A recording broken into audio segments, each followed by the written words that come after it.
அது உங்க நெஞ்சில இருந்துகிட்டே இருக்கும். எவ்வளவு நம்பிக்கை வச்சோம், இப்படி பண்ணிட்டாலே, நம்பி கொடுத்தோம், இப்படி பண்ணிட்டாலே, நம்பி பொறுப்பை கொடுத்தோம், கடைசியில பணத்தை சுட்டிட்டு ஓடுனதுனால நம்ம கம்பெனி கெட்ட பேர் ஏற்படுத்திட்டானே.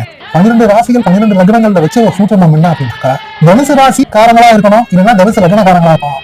இவங்கதான் அடுத்தவங்களை நம்பி, முன்ன பின்ன தெரியாதவங்களை நம்பி, அதாவது மற்ற ராசிக்காரங்கன்னா ரொம்ப உஷாரா, ரொம்ப கேர்ஃபுல்லா. ஏன்னாக்கா மற்ற ராசிக்காரங்களுக்கு பெருந்தன்மையின் அளவே கம்மி தான்.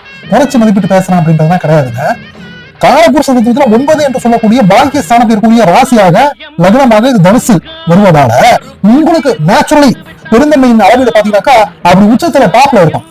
தகுதி தராத பார்த்து ஒருத்தருக்கு நீங்க உதவி செய்யணும், ஒருத்தருக்கு உதவி செய்யணும் நீங்க நினைக்கவே மாட்டீங்க.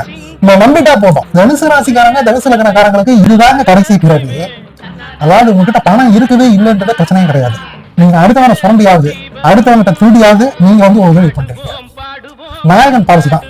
4 பேருக்கு நல்லது நடக்கணும்னா எதுவுமே தப்பே கிடையாது. இதுதான் தனுசு ராசி.